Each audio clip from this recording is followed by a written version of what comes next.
Assalamualaikum, Wilujeng Tepang, salam jumpa teman-teman. Semoga kalian selalu sehat, bahagia, dan selalu bersyukur. Kembali kita berbagi pengalaman melalui kisah-kisah yang dialami sendiri atau diceritakan kembali oleh narasumber. Kejadian ini dibagikan oleh seorang pedagang jamu keliling langgananku. Kejadiannya sekitar pertengahan tahun 2009. Mbak Lastri namanya. Ia baik hati dan penyabar. Ia bercerita kalau kehidupan keluarganya di kampung membuat hidupnya selalu penuh ketakutan dan penyesalan. Akhirnya ia memutuskan untuk pindah ke Bogor sampai saat ini. Ia pindah bersama suami dan 2 orang anaknya yang waktu itu masih kecil. Anak sulungnya belum lama meninggal dan dimakamkan di kampung orang tuanya Mbak Lastri. Saat Mbak Lastri masih tinggal di kampung halamannya di suatu desa di Jawa Tengah, suami dan ketiga orang anaknya hidup menumpang di rumah mertua. Orang tua dari suaminya yang bernama Patmo. Nah, keluarga Mas Patmo ini terhitung keluarga yang cukup terpandang di kampung itu. Mertuanya adalah tengkulak besar yang memborong hasil panen dari para petani di sekitar kampung. Patmo setiap hari membantu ayahnya bertransaksi dan mendatangi kebun-kebun yang akan diangkut hasil panennya. Hampir semua petani di kampung itu menjual hasil panen mereka kepada mertua Lastri, berupa singkong, jagung, beras, dan lain-lain. Dan banyak juga yang berasal dari kampung lain menjual hasil panen mereka kepada mertua Lastri. Menurut Mbak Lastri, harga yang ditawarkan mertuanya lebih baik daripada tengkulak lain. Suatu hari, ketika Mbak Lastri sedang berbenah di rumah mertuanya itu, dia menemukan banyak sekali gelas-gelas kecil. Gelas yang bekas berisi kopi yang isinya sudah tidak karuan. Gelas-gelas itu terbalik, tumpah, berceceran, ampas kopinya sudah mengering dan berantakan sekali. Tapi terlihat ada 2 gelas kopi yang sepertinya baru ditaruh di tempat itu 1 atau 2 hari yang lalu. Tempat ia menemukan gelas-gelas itu adalah di dalam sebuah bak air yang mengering di dalam sebuah kamar mandi yang sudah lama tidak digunakan. Kamar mandi itu letaknya di belakang garasi. Dan kejadian itu sudah terlupakan dalam beberapa hari. Banyak sekali barang yang dilihat Mbak Lastri di dalam kamar mandi yang sudah tidak terpakai itu. Nah, Mbak Lastri juga gak menyangka akan menemukan sebanyak itu gelas-gelas bekas kopi. Dia juga gak tahu untuk apa dan untuk siapa gelas-gelas itu ditaruh di dalam bak mandi tersebut. Masih dengan rasa penasaran, ia membawa gelas-gelas itu dan langsung dicuci kemudian disusun di atas rak. Tapi Mbak Lastri gak menceritakan kejadian itu kepada suaminya. Kurang lebih 1 bulan kemudian, Mbak Lastri kembali menemukan banyak gelas-gelas kopi di tempat yang sama. Dan kejadian kali ini pun tanpa sengaja. Saat itu, Mas Patmo suaminya menyuruh Mbak Lastri mengambil beberapa ember karet yang ditaruh di kamar mandi yang sekarang fungsinya berubah menjadi gudang ya. Mbak Lastri langsung teringat kejadian gelas-gelas yang ia temukan. Tapi saat itu, ketika ia membuka pintu kamar mandi itu, Mbak Lastri langsung menjerit dan lari ketakutan. Ternyata ketika pintu terbuka, di dalamnya ada sosok genderuwo yang berdiri dengan posisi tangan seperti ingin mencekik Mbak Lastri. Karena ketakutan, Mbak Lastri lari, tapi makhluk itu mengejar sampai menghilang di depan pintu kamar mertuanya. Mas Patmo yang saat itu sudah bersiap pergi menyusul ayahnya di kebun, kaget melihat istrinya yang menerobos masuk ke dalam kamar dengan wajah pucat. Tubuh Mbak Lastri gemetar, bibirnya keluh. Kemudian ia menangis dengan wajah yang ditutupi kain. Nah, suaminya berusaha menenangkan istrinya. Dan dengan hati-hati bertanya kepada istrinya, apa yang membuatnya takut seperti itu? Lalu Mbak Lastri bercerita tentang gelas-gelas kopi yang ia temukan di dalam kamar mandi yang tidak terpakai itu. Mas Patmo tentu saja kaget, tapi dia mempercayai cerita istrinya. Kemudian dia berjanji kepada istrinya untuk mencari tahu. Mas Patmo adalah sosok suami yang selalu bersikap baik dan perhatian kepada istri dan anak-anak mereka. Mbak Lastri adalah wanita pilihannya, dan Mas Patmo menolak beberapa wanita yang dijodohkan orang tuanya. Nah, untuk meyakinkan kedua orang tuanya setelah menikah, Mas Patmo dan Mbak Lastri memilih tinggal serumah dengan mereka dengan harapan ayah dan ibu Mas Patmo bisa menerima Mbak Lastri sebagai menantu mereka. Tapi sampai usia pernikahan mereka 7 tahun dan dikaruniai 3 orang anak, orang tua Mas Patmo masih belum bisa menerima Lastri sebagai bagian dari keluarga mereka. Bahkan ibu mertuanya lebih banyak tinggal di rumah adik Mas Patmo, yaitu anak perempuannya. Sementara ayah mertuanya bersikap masa bodoh dengan apa yang terjadi di rumah itu. Kesibukannya setiap hari adalah mondar-mandir keluar masuk kebun, mengurusi pekerjaannya sebagai tengkulak, dan dia tidak mempunyai banyak waktu untuk diam di rumah. Untung saja Mas Patmo suaminya tidak seperti ayahnya yang selalu bersikap masa bodoh. Suatu malam, ayah Mas Patmo memanggil anaknya. Ayahnya ingin agar ia mencari hasil panen petani keluar kampung, karena saat itu memang sudah pertengahan musim hujan, jadi panen sering gagal, sehingga petani jarang menjual hasil panennya kepada ayah Mas Patmo. Kebanyakan dari mereka menjual dengan cara mengecer kepada pedagang-pedagang kecil yang datang, yang mereka mengambil sendiri di kebun. Pada suatu hari ketika sedang sarapan, Lastri mengantar suaminya menaiki truk pengangkut hasil panen milik ayah mertuanya. Nah, Mas Patmo hari itu akan berkeliling mencari hasil panen dari para petani ke tempat yang agak jauh. Nah, menurut suaminya, kemungkinan ia akan kembali dalam 2 hari. Anak sulung Mbak Lastri sudah bersiap-siap. Dia berusia 5 tahun dan sudah bersekolah di sebuah TK, yaitu sekolah TK swasta yang elit yang dipilih oleh kakeknya. Letaknya dekat, hanya berjarak 200 meter dari rumah. Nah, ketika Mbak Lastri mengantarkan anaknya ke sekolah, 2 orang anaknya yang kecil ia titipkan kepada pembantunya di rumah. Mbak Lastri mengantarkan anaknya sampai masuk ke dalam kelas, dan kemudian biasanya dia langsung pergi ke pasar untuk berbelanja barang yang akan dia beli.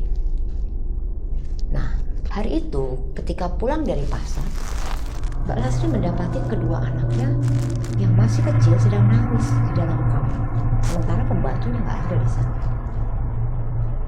Di mana kedua pembantu yang dititipi kedua anaknya ya? Nah, sambil menggendong dan menuntun kedua anaknya itu, dia berkeliling mencari pembantunya. Tapi pembantunya nggak ada di dapur. Kemudian Mbak Lastri keliling rumah. Dia mulai kesal karena pembantunya sudah membiarkan kedua anaknya yang masih kecil menangis sendiri di dalam kamar.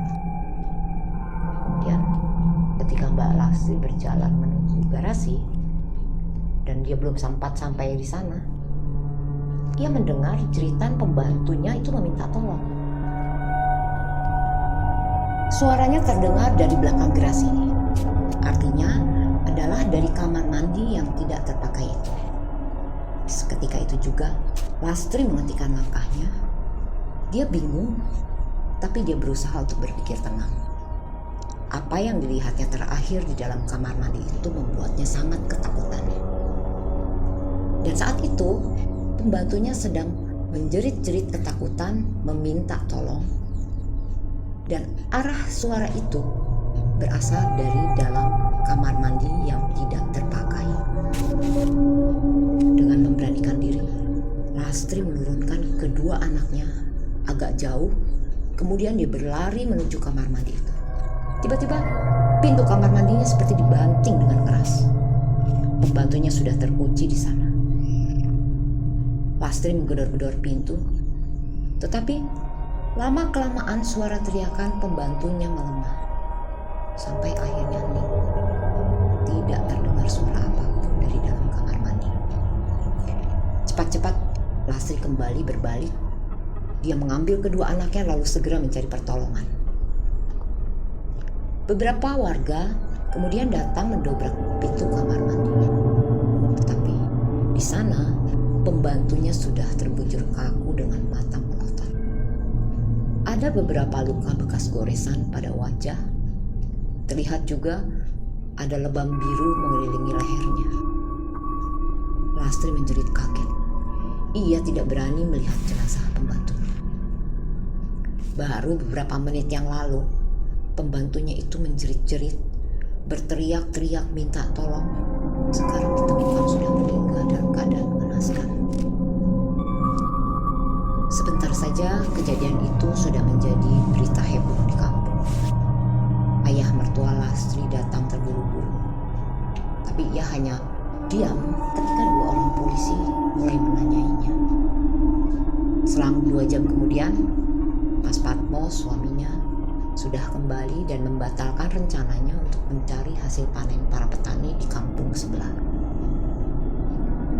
Hari-hari selanjutnya, Mas Patmo dan ayahnya banyak berurusan dengan polisi. Ibu mertuanya malah gak pernah datang lagi pulang ke rumah itu. Ia gak mau dipusingkan dengan urusan-urusan seperti itu. Setelah kejadian itu, Lastri mulai merasa ketakutan ketika berada di dalam rumah. Selesai mengerjakan pekerjaan rumah tangga, Lastri lebih banyak berada di dalam kamar bersama ketiga anaknya. Sampai suatu malam, ketika semua orang di rumah itu sudah tertidur nyenyak, Lastri keluar kamar untuk mengambil sesuatu. Ia mendengar suara ayah mertuanya sedang berbicara cukup keras di dalam kamarnya. Padahal saat itu, Lastri yakin sekali kalau ibu mertuanya sedang berada di rumah anak perempuan. Tiba-tiba ia mendengar suara benda keras yang dibanting membentur dinding. Lastri mundur, ia bersembunyi di samping lemari sambil menahan nafas. Dari pintu kamar mertuanya yang tertutup itu, tiba-tiba muncul sosok genderuwo yang pernah mengejarnya.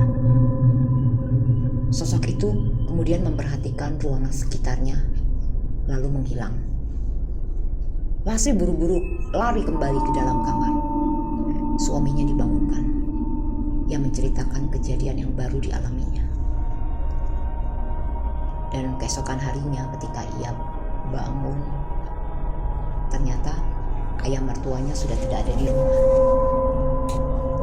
Menjelang tengah hari barulah mertuanya pulang dengan tangan dan kening dibalut perban dan kaki kirinya pincang. Lastri kaget melihat ayah mertuanya seperti itu. Tapi ketika ditanya, mertuanya menjawab kalau ia terjatuh dari tangga di kebun. Dan seperti menghindar dari keingintahuan Lastri, buru-buru ia masuk kamar dan tidak keluar sampai Mas Patmo mengajak ayahnya makan sekitar jam 7 malam. Lalu kemudian ayahnya kembali lagi masuk ke dalam kamar dan tidur. 3 hari berselang, sebelum tengah hari, ayah mertuanya pulang dengan keadaan lebih menyedihkan. Sebelah tangannya lagi sudah dibalut perban Dan saat itu kedua tangannya dibalut perban. Kakinya masih pincang. Tetapi karena Lastri takut mertuanya tersinggung, ia hanya diam saja. Dan seperti biasanya, mertuanya langsung masuk ke dalam kamar. Sampai suatu malam, ketika Lastri akan ke dapur mengambil termos untuk membuat susu anaknya, dia melihat mertuanya dengan repot membawa gelas kecil berisi kopi. Gelas itu dijepit di antara kedua tangannya yang dibalut perban. Kakinya melangkah pincang. Ternyata ia menuju garasi belakang dan masuk ke dalam kamar mandi itu. Cukup lama Lastri mengintip dari kejauhan. Ketika pintu itu dibuka, ia bengong dengan apa yang dilihatnya. Kedua tangan, kening, dan kaki mertuanya sudah sembuh. Tidak ada perban lagi di kedua tangan dan kening. Kakinya juga sudah tidak pincang lagi. Tetapi ketika Lastri akan menyelinap masuk ke dalam rumah, mertuanya sudah terlebih dulu melihat Lastri. Dari tatapan matanya, mertuanya terlihat begitu membenci Lastri. Sementara itu, di dalam kamar, suaminya sedang memeluk anak sulungnya sambil menangis keras. Lastri yang masih ketakutan dan terburu-buru masuk ke dalam kamarnya. Ia nggak mengerti apa yang terjadi dengan suami dan anak sulungnya itu. Ternyata anaknya itu sudah meninggal. Ada tali rami berukuran besar melilit kencang di leher anaknya. Entah dari mana datangnya, anak sulungnya yang sedang tidur pulas itu tiba-tiba berguling sambil memegangi tali di lehernya. Ayahnya terbangun dan terlambat menyelamatkan anaknya. Tidak menunggu lama, Lastri dan suaminya pamit untuk pindah dari rumah itu. Kejadian-kejadian yang dialami Lastri dan suaminya di rumah ayah Mas Patmo membuat mereka ketakutan. Ternyata ayah Mas Patmo sudah bersekutu dengan genderuwo, dan makhluk itu meminta tumbal, yaitu pembantu mereka di rumah itu serta anak Lastri. Harta yang berlimpah, kesembuhan yang tiba-tiba seperti yang dialami ayah Patmo hanyalah tipu daya setan memperalat manusia. Coba bandingkan dengan akibat yang terjadi. Keluarga yang tidak harmonis, kehilangan nyawa anggota keluarga, lalu ditinggalkan anak dan cucu, dan banyak lagi kerugian-kerugian lain. Banyaklah berbuat kebaikan dan selalu bersyukur dengan apapun keadaan kita, karena harta bukanlah jaminan kebahagiaan. Untuk teman-teman yang sudah kerja kompak dan mendukung, aku ucapin terima kasih, hatur nuhun pisan. Teman-teman yang belum subscribe, silahkan subscribe dulu, like dan komen. Jika bermanfaat, silahkan teman-teman bagikan. Terima kasih. Assalamualaikum warahmatullahi wabarakatuh.